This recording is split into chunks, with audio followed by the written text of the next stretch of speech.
Good day, my name is Louis Kruger from Schindler's Attorneys. I'll be presenting today on foreigners and immovable property, together with the Estate Agency Affairs Board, in terms of their continuing professional development program. Currently in South Africa, there is no restriction on foreigners purchasing immovable property in South Africa.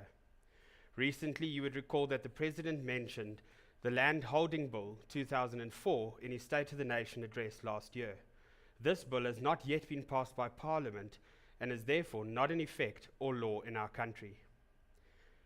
The Deeds Office itself treats all foreign marriages as potential in-community of property marriages, and they are unable to take cognizance of all foreign laws in all the different countries. Currently, it is possible for property to be registered in the name of a foreign company. In certain circumstances, the foreign company will have to be registered with our Companies Office, SIPSI, as an external company. Finance limitations are a consideration. Mortgage finance is available to foreigners, however, the amount is usually limited to 50% of the purchase price. The granting of finance is subject, as always, to the bank's credit policy and restrictions imposed by the South African Reserve Bank. It is important that we educate our foreign purchasers. It is important for them to understand the purchase and registration process as it happens in South Africa.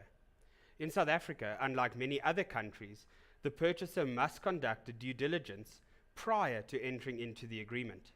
It's imperative that foreigners understand the South African legislation relating to concluding property transactions and our process of transfer and registration. Foreign buyers and sellers must also be made aware of the costs that are incurred in buying and selling property. We're going to touch on our first very important aspect, which is domicile or domicilium. This is not to be confused with the address that the individuals nominate in their agreement to receive notices. When dealing with the sale and transfer of immovable property, it's incredibly important to establish how the parties to our transaction, that includes the buyer and the seller, are married, as this has a direct impact on their ability to enter into the contract known as their contractual capacity. Why domicile is important is because the husband's domicile at the time of marriage dictates which laws apply to their marriage.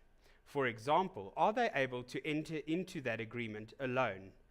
If in South Africa they are married out of community of property, for example, one of the spouses could enter into the contract in their own name without any involvement of their spouse. Or whether they could only contract together with their spouse, for example, an in-community of property marriage in South Africa. Alternatively, when someone is married according to the laws of a foreign country, i.e. any other country other than South Africa, the assistance of their spouse will be required. How is domicile specifically determined? In the past and currently until the legislation changes, the husband's domicile at the time of their marriage dictates which country's laws applied to their marriage. In other words, if the husband was domiciled in South Africa at the time of their marriage, the South African laws would apply. Equally, if at time of marriage the husband was domiciled in England or China or Australia, that country's marital laws would apply to that marriage. Unfortunately, and this is why I said the current legislation is as such, and I suspect it will change in time, the wife's domicile is not taken into account. Whilst it's possible for the husband to acquire a new domicile, the domicile at date of marriage will always be applicable. What is domicile, or how can it be defined?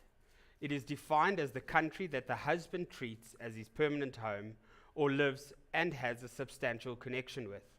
The husband's permanent home is one to which he returns or intends to return.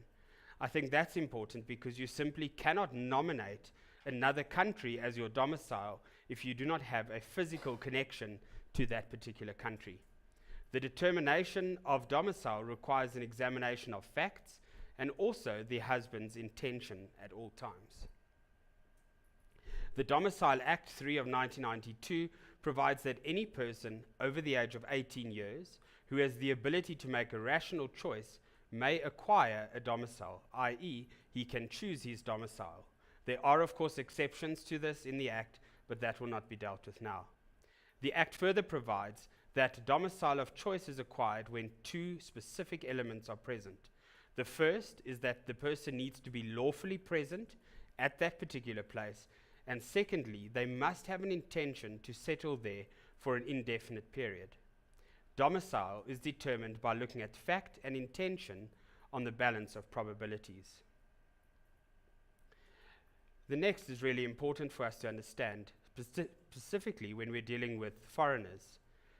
Residency in terms of Income Tax Act is very different to residency in terms of home affairs or even someone's citizenship. There is often confusion as to whether an individual, a company, or a trust is a resident or a non-resident of a particular country. In our instance, it's important for us to determine whether someone is classified as a resident for tax purposes, specifically with the advent of Section 35A, which places various obligations on us as attorneys and on you as estate agents. Residency is generally a question of fact and involves a physical connection between the person and the particular place, including the length of their stay at that particular place. It is, however, possible for someone to have more than one residence, but they cannot be ordinarily resident in more than one country.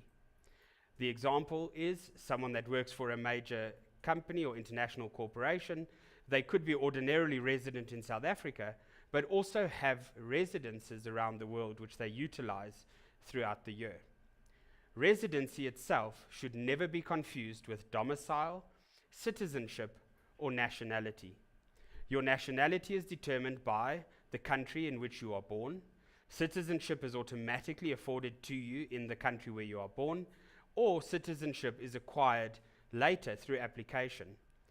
This, however, has no impact on immovable property transactions in South Africa or affects the work that we do as attorneys or attorneys, conveyancers, or estate agents. Now we're going to look at a rather complex definition of the word resident. This definition is contained in the Income Tax Act in Section 1. Important, we are going to look at the definition of what is a resident as defined in the Income Tax Act. A resident means any natural person who is ordinarily resident in South Africa. In other words, South Africa is that person's home. The second part of the definition, and it's an or, a non-resident, in other words, someone that is not ordinarily resident in South Africa, but who spends a certain period in South Africa. This is where it gets a little bit tricky. The requirement is that the person who is a non-resident, a foreigner as we refer to them, if they spend 91 days, and none of these days have to be consecutive, in total in South Africa in the current tax year. We must remember that our tax year runs from 1 March to 28 February. If in the current tax year the person has spent more than 91 days in the country and they have spent a total of 91 days in each of the preceding 5 tax years. In effect, we are looking at a 6-year period. So if they spend 91 days in the current tax year in South Africa and at least 91 days in each of the 5 preceding tax years, all right, that's the first part of the definition, then they may be classified as a resident for tax purposes. But you'll see the definition has an and. In that 91 days in the current year and the 5 preceding years, there has to be a total number of 915 days that they have spent in South Africa during the preceding 5 years. So our first thing is the 91 days in the current year, 91 days in each of the 5 preceding tax years or previous tax years, and in that 5-year period, they must have spent more than 915 days in South Africa. If they satisfy this requirement, they will be regarded as a resident for income tax purposes. As I said initially, please don't confuse residency for tax purposes with the person being granted permanent residency by Home Affairs or their citizenship or nationality. We often get phone calls from clients who advise that they used to live in South Africa, they now live abroad, but they still have an income tax number, they still have an ID number. Unfortunately, that is irrelevant. If they satisfy these requirements, in other words, ordinary resident in South Africa, or they're a non-resident and they've spent the required number of days in South Africa, they will automatically be deemed to be a resident for tax purposes.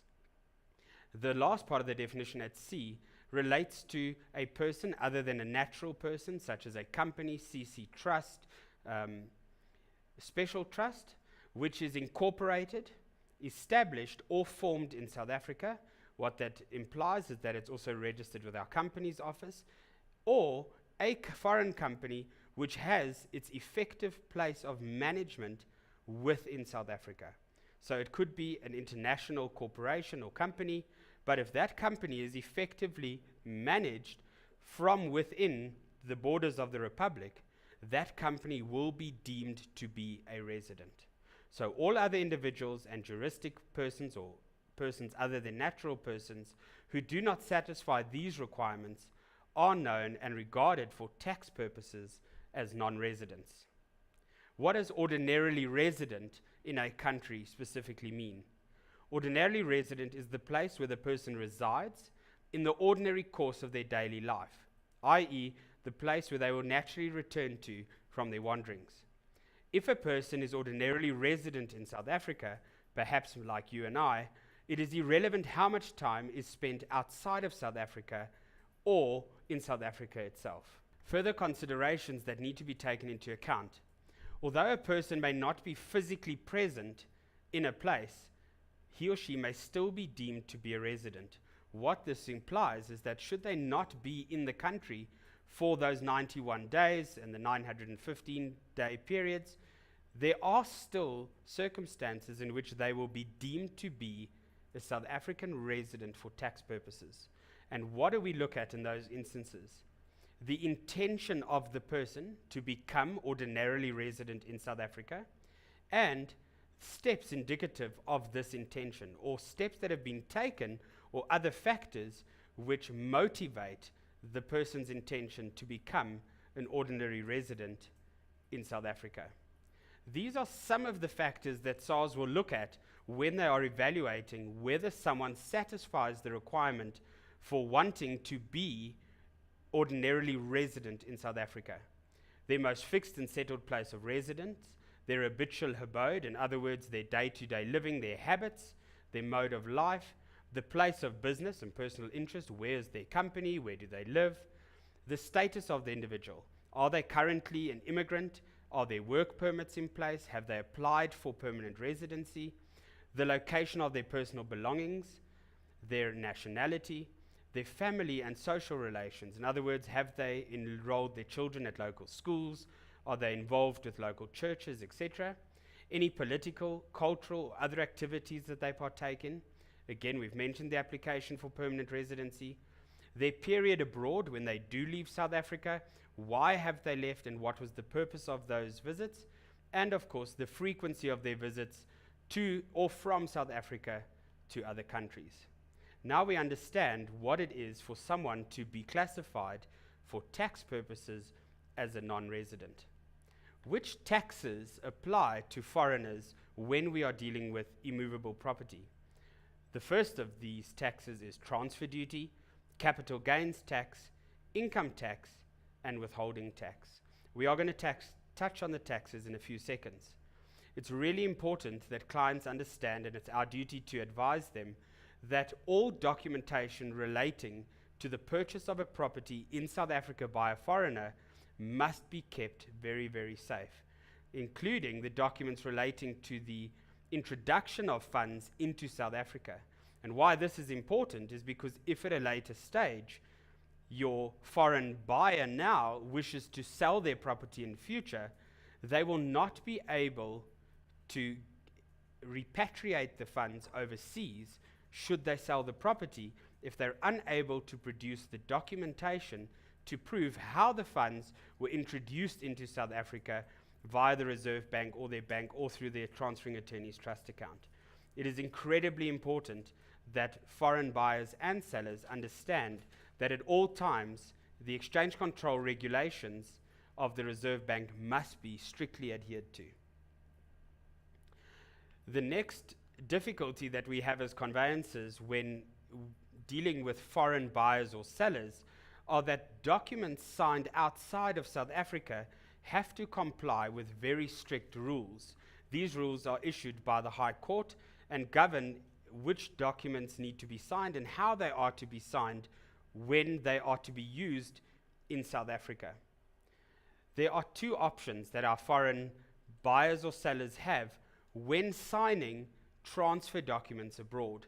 At this point, I just want to remind you that offers to purchase and mandates can still be signed and exchanged via email.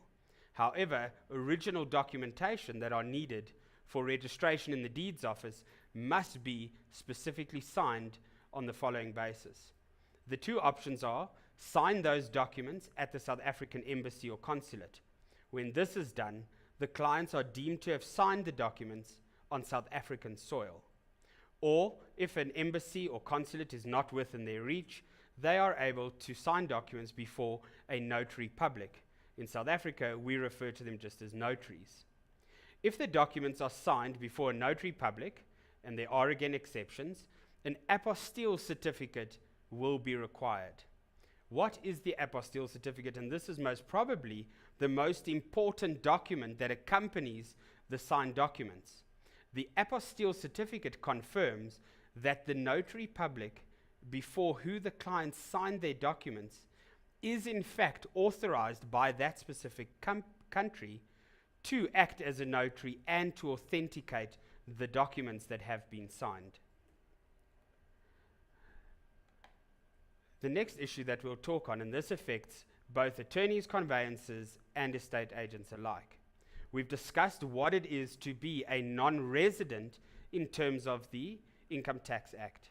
Section 35A of the Income Tax Act places an obligation on a purchaser to withhold a percentage of the purchase price where a non-resident seller sells a property in South Africa for a value of more than 2 million rand. So the first step, naturally, is to determine whether our seller, be it a natural person, company, CC or trust, is in fact a non-resident for tax purposes. If they are, the amounts that have to be withheld by the purchaser, and we'll speak shortly about how that is delegated to the attorney. The amount to be withheld from a non-resident seller is 5% for a natural person, 7.5% for a company or CC, and 10% for a non-resident trust. The question we asked often is, can the seller avoid this withholding? And the answer to that question is simply yes. The seller can apply to SARS in writing, and we generally assist clients with this, in applying to SARS for a directive, where SARS will then confirm in writing if any funds are to be withheld, in the event that funds are to be withheld, what amount is to be withheld, or if the full amount is to be withheld as per the legislation. It is important to note that these applications do take some time to compile, and SARS's turnaround time is 21 working days from the date that this application is submitted. We spoke about a non-resident selling the property for 2 million rand or more, then this legislation will apply. However, if a property is owned by two non-residents, the 2 million rand exemption will apply to each of the owners. Therefore, only property sales over 4 million rand, where there are two non-resident sellers, this legislation will apply. What happens in the event that the purchaser does not withhold? And it's important to note that the Act specifically places a duty on the purchaser to withhold the funds. If those funds are not withheld, the purchaser will be personally liable to SARS. If, and this is the important part, the estate agent and or the conveyancer knew that the seller was a non-resident, they could also be held accountable for the payment of those funds to SARS. An attorney should in all times be consulted, especially when there's uncertainty as to whether the non-resident seller is in fact a non-resident, or whether Section 35A is applicable to your specific transaction or not. We touch on immigration. Prior to immigration, a number of factors should be considered to enable the sale of property once the immigrants have left South Africa. And we have a number of options where we can assist to make sure that the transfer of the property goes through unhindered. The first is entering into powers of attorney, which we'll discuss shortly, completing documentation for any rates refund which may be imminent after transfer, capital gains tax considerations, tax clearance certificates that must be obtained from SARS as an immigration requirement, and then also exchange control allowances. In other words, how much funds are the immigrants allowed to take with them when relocating overseas. Powers of attorney are extremely useful documents, and they could avoid documents having to be signed at great expense outside of South Africa. There are two types of powers of attorney. The first is a general power of attorney, and as its name suggests, this allows an individual to grant power of attorney to another individual who could then act on their behalf as if they had done so themselves. In general, it's very, very wide scope, and there's almost nothing that cannot be done by someone who has been granted a general power of attorney. Most people prefer to limit those powers, and a special power of attorney is drafted. Special power of attorney specifically states what rights and privileges or which powers are being granted to the other person. It's important to note that general powers and special powers of attorney must conform to a specific standard and format set out by the deeds office. If the documents do not comply, the powers of attorney will not be accepted by the deeds office and therefore cannot be used in the transaction. We've come to the end of our presentation. Trust you found it useful. Please remember to complete the 10-point multiple choice assessment at the end of this presentation. Thank you.